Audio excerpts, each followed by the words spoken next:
Here's my challenge for you, Warriors fans. Let's see if we can get 30 people watching this video right now to go on ahead and share it out to other members of Dub Nation. We're going to be talking about Steph Curry on today's show. So if you know anybody that's a fan of Steph Curry, all you guys have to do is hit the share button and send it to your friends.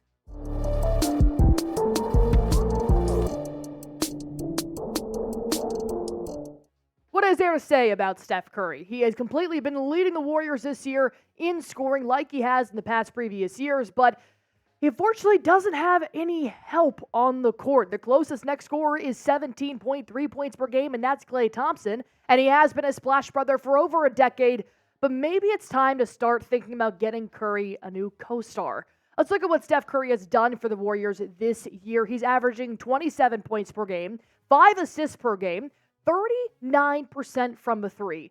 That's not very good for Steph Curry. It's fantastic for anybody else, but with Steph Curry, of course, his percentage goes down because he takes so many shots, but I'll accept this three-point percentage, but Steph Curry's always had something a little bit higher, and 45% from the field has also been great for Steph Curry this year. He's averaging 27 points per game right now, and he's truly carrying this team, but as we've seen, Steph Curry's needed some rest because he is human, and he can only carry this team for so long before his points just start to fade away. And he can't seem to get his rhythm anymore because he's being double-teamed or because the offense isn't being spread out enough because most opponents these days know what Steph Curry can do. Unfortunately, because he doesn't have that secondary shooter right now or secondary scorer, his own stats are starting to drop. If you see what he did in October, he was shooting 47% from a three-point line. That's more Steph Curry range. November dropped to 41%, still Steph Curry range, but not the best. December was 38%. That's not very good for a very crucial month for a lot of standings in the NBA.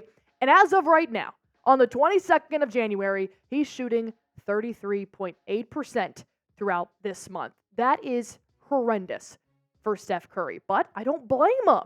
He's got to do a lot of this on his own because if you look at what the other players are producing, Klay is the second highest scorer with 17.3, and then it drops by 5 points significantly. 4 points, 13.6 for Jonathan Kuminga. Andrew Wiggins barely at 12 points per game, and then Dario, who's not even a starter these days, is averaging 10.5 points per game. That's just not enough. Notice how Draymond Green isn't in this. Chris Paul has been out with injury. Kevon Looney is averaging like 6 points per game. It's not enough to help the Warriors. Because did you know, right now the Warriors are actually ranked 12th in the Western Conference. I looked at all the stats of every team in the Western Conference. Throughout the top 10 in that Western Conference, 7 teams have 2 players in 20 points per game or more. The only team in the top 5 that doesn't have 2 20 points per game is the Oklahoma City Thunder. And that's because Shai Alexander is popping off right now with 33 points per game. The Warriors need to have a secondary shooter in 20 points per game or more to be able to help them crack the top 10. They have sat at that 12th mark for quite some time now. I would say for the past 2 months, give or take, moving up a spot or dropping down low. Until Steph Curry gets some help scoring, the Warriors will remain at that 12th spot in the Western Conference. And now, while I do think Klay Thompson has shown sparks of who he could be, he has also transcended into a very average player this season. Is it time these Splash Brothers take a break? Do they separate? Are they officially done? Type Y for yes, type in for no.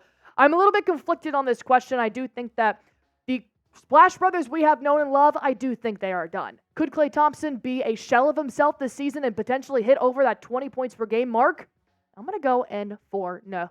While you guys are commenting that down below, I do want to tell you about a sponsor here on Warriors Today. That is Prize Picks, the #1 daily fantasy sports app in America, and I'm playing it almost every single game day. Here's why you guys should too. It's super easy. All you have to do is pick between 2 to 6 players and just pick more or less on their projected stats. It takes less than 60 seconds, and you can do this for NBA, NFL, MLB when it's back in season, NHL games as well.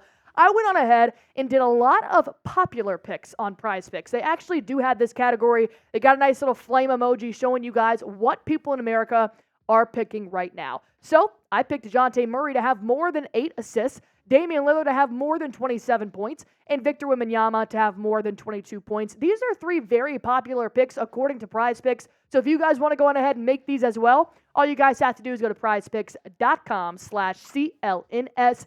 Be sure to use promo code CLNS. This lets Prize Picks know you guys are a follower of Chat Sports, and you're actually going to get a deposit match up to $100 on your first-time entry. So one more time, go to prizepicks.com/CLNS. Use promo code CLNS for a first-time deposit match up to $100, and watch yourself win some real money in real time.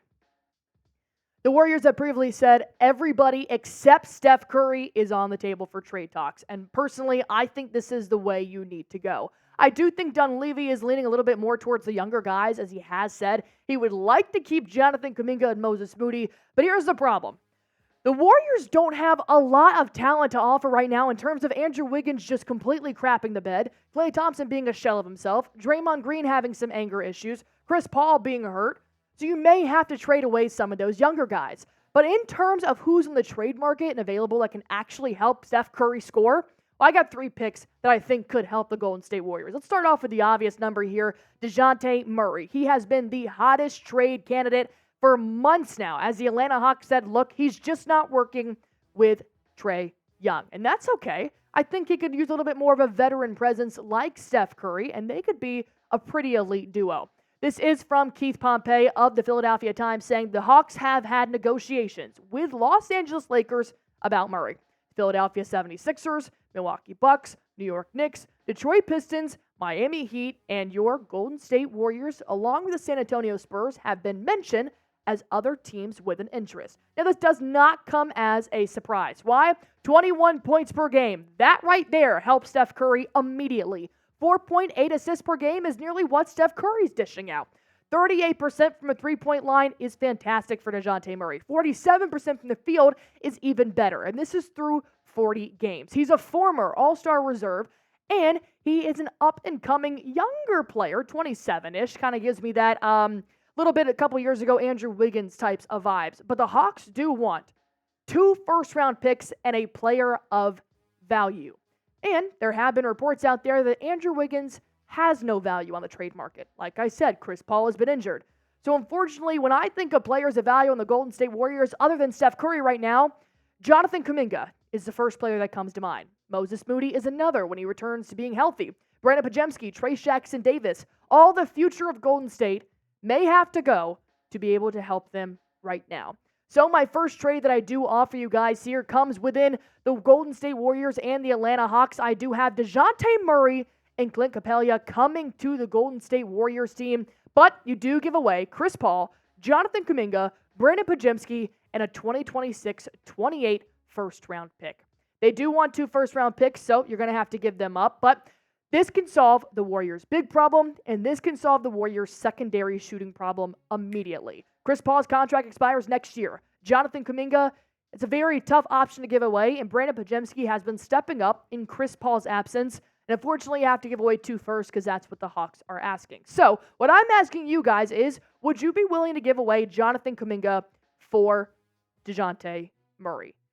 It's a big ask, as Jonathan Kuminga has only started to show what he's capable of, and I've said this in previous videos. You give away JK, you're going to regret it for the Warriors. But how desperately do you want a co-star for Steph Curry? Go on ahead and comment why or why not, and let's talk about the second shooter that is on the trade market right now, and that's Quentin Grimes. This is a newer report for the New York Knicks, but I find it interesting that Grimes is now on the trade market because Dante DiVincenzo has taken over his playing time in the New York Knicks. DiVincenzo, a player the Warriors got rid of last season, or this offseason I should say, is now becoming a rising star for the Knicks, and there's no room for Grimes. But here's the thing. This trade would not be a blockbuster. This does not include any real targets or depth for the Golden State Warriors, but it would add an immediate secondary shooter, a sharpshooter, a three-point shooter to the Golden State Warriors that could move the needle quite significantly for the Golden State Warriors. Let's look at what Grimes has done this season, and keep in mind, he hasn't had a lot of playing time because of DiVincenzo's role. So, 7.1 points per game, about assists per game, which isn't terrible. 39% from the field, 3-point line is fantastic. 40% from the field is It's all right. It's not bad for somebody like Quentin Grimes. The reason why I really like looking at Grimes is because it's just a secondary score. Will he put up 20 points per game this season? I'm not sure that's Quentin Grimes' MO, but he can hit shots when you need him to. He gives me very Sam Hauser vibes for the Boston Celtics. So here's why I like the trade. You have to give up Corey Joseph and maybe a first-round pick. You could possibly get away with a second pick for Quentin Grimes here. But I like that it's just a small trade that can just add another score to the Warriors roster. Like I said, nothing blockbuster, but enough to maybe, hey, we need a quick three-point goal here. Let's put in Grimes. Let him linger in the corner for a little bit. Now, the third option here on the trade market, of course, is Zach Lavine, somebody who I have been a huge fan of coming to the Golden State Warriors since the Chicago Bulls months ago said we're looking to get rid of everybody and rebuild. The only problem is they have also stated they want young guys. They want players that can win right now. They want players they're not looking to rebuild, but they do want players of value. But to get Lavine, there is just no way you can keep Klay Thompson. And I understand Klay Thompson is going to be a free agent in the summer. There has been no reports as to whether or not they want to keep Klay Thompson after this year right now, after he did decline his contract extension earlier this year. But the reason why you have to give up Klay in order to have Lavine is because these are really expensive players. There's no way you can pay Steph Curry over $50 million a year, keep Chris Paul on $30.8 million a year, and have both a $40 and a $43 million player a year. So I think if you do get Zach Lavine right now, you have to dish out Klay Thompson as soon as you possibly can. You probably cannot wait until the offseason because this would just be way far over the tax apron. But look at what Zach Lavine could do for the Golden State Warriors. He's not necessarily right there at that 20-point mark per game, but this is if they did keep both Klay Thompson and Zach Lavine. You would have Steph Curry, Klay Thompson, Zach Lavine, Jonathan Kuminga, and if you want to put Draymond Green right there at center, this would elevate the Warriors starting five tremendously. Right off the bat, he gives me a third Splash Brother kind of vibe, but he can also be a secondary ball handler, which would also help Steph Curry in the long run. But in order to get Zach Lavine, you got to give up a lot. You guys saw that $40 million a year.